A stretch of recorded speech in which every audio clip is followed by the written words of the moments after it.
Hi hello அஸ்ஸலாமு அலைக்கும். Welcome to foodies of Tamil Nadu. இன்றைக்கி நம்ம சூப்பரான ஒரு டிஷ் தான் செய்ய போகிறோம். ஆக்சுவலி குனாஃபா அப்படிங்கிறது வந்து எல்லாருக்கும் ரொம்ப பிடிச்சது. அதே மாதிரி ட்ரீம் கேக் எல்லாருக்கும் ஒரு ட்ரீம் தான் சாப்பிட்றதுக்கு.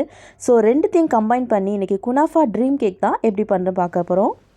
அதுக்கு முன்னாடி நம்ம சேனலை ஃபஸ்ட் டைம் பார்க்குறவங்களா இருந்தால் லைக், ஷேர் அண்ட் சப்ஸ்கிரைப் பண்ணிக்கோங்க. ஃபஸ்ட்டு இதுக்கு நான் குனாஃபா டோ எடுத்திருக்கேன். இது எல்லா சூப்பர் மார்க்கெட்லேயும் கிடைக்கும், இல்லை அப்படின்னா ஆன்லைனில் கூட கிடைக்கும். அதை வாங்கிக்கோங்க. அதில் ஒரு 1.5 கப் அளவுக்கு நான் எடுத்திருக்கேன். இப்போது ஒரு 1/4 கப் அளவுக்கு பட்டரை ஒரு பேனில் போட்டு அது கூட நம்ம எடுத்து வச்சுருக்க இந்த குனாஃபா டோ இதையும் போட்டு நல்லா ப்ரௌனிஷாக இதை வந்து ஃப்ரை பண்ணணும்.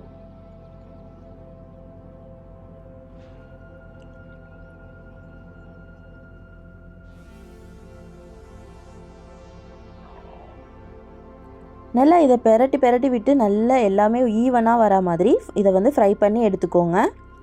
இப்போ இதை எடுத்து தனியாக வச்சுக்கலாம். நல்லா ஃப்ரை ஆகிடுச்சு.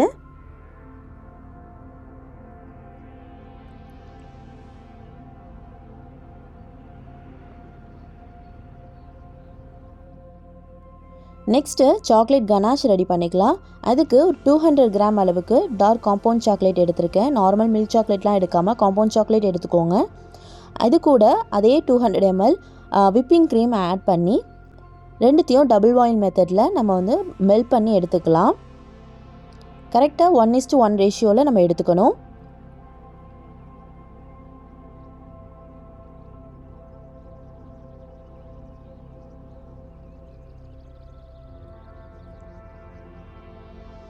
இப்போ இந்த வச்சுருக்க இந்த தண்ணி வந்து நல்லா கொதிச்சிருச்சு. இதை வந்து எடுத்து இதுக்கு மேலே நான் ஒரு பேன் வச்சு அது மேலே சாக்லேட் போட்டு இந்த விப்பிங் க்ரீமையும் போட்டு நம்ம வந்து இதை நல்லா மெல்ட் பண்ணணும். இந்த வாட்டரும் இந்த சாக்லேட்டும் வந்து டச் ஆகக்கூடாது. பட் நல்லா க்ளோஸ் ஆகிற மாதிரி பவுலில் போட்டு நம்ம இதை வந்து மெல்ட் பண்ணணும்.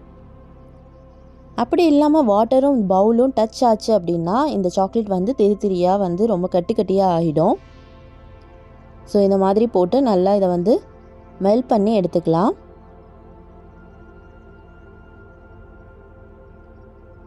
அவ்வளோதான், ரொம்ப சூப்பரான சாக்லேட் கனாஷ் ரொம்ப ஷைனியாக சூப்பராக ரெடி ஆகிடுச்சு.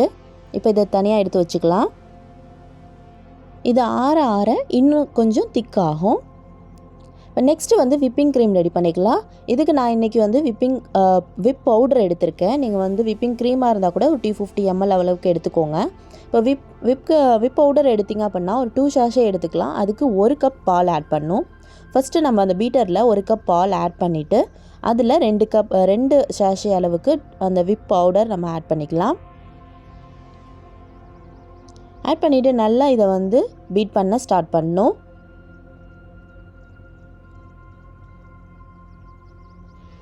இது ஓரளவுக்கு நல்லா திக்காகி வரப்போ எகெயின் இதை ஆஃப் பண்ணிவிட்டு இதில் வந்து ஒரு 1/4 கப் அளவுக்கு பவுடர் சுகர் ஆட் பண்ணியிருக்கேன்.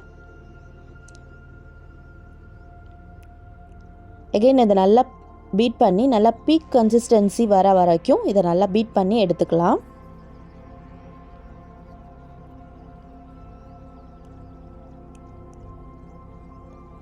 இந்த கன்சிஸ்டன்சியில் எடுத்துக்கலாம்.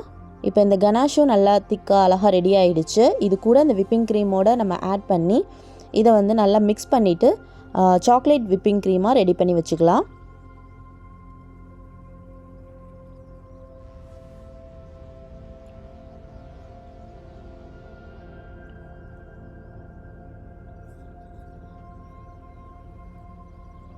அவ்வளோதான், சூப்பரான சாக்லேட் விப்பிங் க்ரீமும் ரெடி ஆகிடுச்சு. இப்போ இதுவும் இருக்கட்டும். இப்போ மற்றது எல்லாத்தையும் நம்ம அரேஞ்ச் பண்ணலாம். இப்போ ஒரு பவுலில் நம்ம ரோஸ்ட் பண்ணி வச்சுருக்க குனாஃபா அதை நல்லா ஒரு திக் லேயராக கீழே ஆட் பண்ணிக்கலாம். உங்களுக்கு இந்த குனாஃபாலையும் ஸ்வீட்னஸ் வேணும் அப்படின்னா இது மேலே கொஞ்சம் சுகர் சிரப்பும் ஆட் பண்ணிக்கலாம். அப்போ இன்னும் நல்ல ஸ்வீட்னஸ் அதிகமாக இருக்கும். நல்லா இனிப்பு சாப்பிட்றவங்களுக்கு அது ரொம்ப பிடிக்கும். நெக்ஸ்ட் லேயராக நம்ம ரெடி பண்ணி வச்சுருக்க சாக்லேட் விப்பிங் க்ரீம் அதை வந்து இதில் ஆட் பண்ணிக்கலாம். அதை லெவல் பண்ணிவிட்டு அது மேலே ரெடி பண்ணி வச்சுருக்க சாக்லேட் கனாஷ் 3rd லேயராக இதையும் ஆட் பண்ணிக்கலாம். இதை நல்லா ஈவனாக ஸ்ப்ரெட் பண்ணிவிட்டு இதை வந்து ஒரு 1/2 ஹவருக்கு வந்து ஃப்ரிட்ஜில் நம்ம வச்சு எடுத்துக்கலாம். அப்போ தான் அது நல்லா செட்டாக இருக்கும். மில்க் சாக்லேட்டை வந்து நம்ம மெல்ட் பண்ணி எடுத்துக்கலாம். நான் ஹாட் வாட்டரில் கொஞ்சம் நேரம் அப்படியே போட்டு எடுத்திருக்கேன். இப்போ இதை வந்து அது மேலே போட்டுக்கலாம்.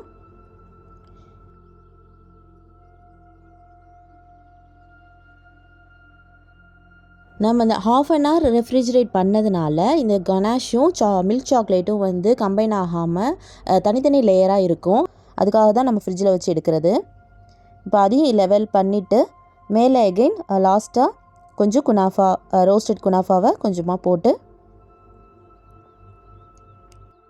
நெக்ஸ்ட்டு நம்ம கட் பண்ணி வச்சுருக்க நட்ஸையும் கார்னிஷிங்காக கொஞ்சமாக ஆட் பண்ணிவிட்டு இதை வந்து ரெஃப்ரிஜரேட் பண்ணிடலாம்.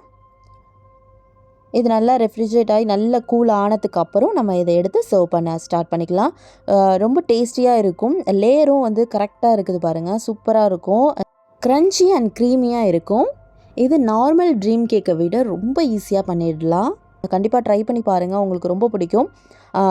இந்த ரெசிபி உங்களுக்கு பிடிச்சிருக்கு அப்படின்னா உங்கள் ஃப்ரெண்ட்ஸ் அண்ட் ஃபேமிலிக்கும் ஷேர் பண்ணுங்கள். என்னோடய சேனலை ஃபஸ்ட் டைம் பார்க்குறவங்களா இருந்தால் மறக்காமல் சப்ஸ்கிரைப் பண்ணிக்கோங்க. சப்ஸ்கிரைப் பண்ணாமல் நிறைய வியூவர்ஸ் நிறைய பார்க்குறீங்க. ப்ளீஸ் சப்ஸ்கிரைப் பண்ணி சப்போர்ட் பண்ணுங்கள். நெக்ஸ்ட்டு இன்னொரு இன்ட்ரெஸ்டிங்கான ரெசிபியோடு நான் உங்களை மீட் பண்ணுறேன். பாய், டேக் கேர், தேங்க்ஸ் ஃபார் வாட்சிங்.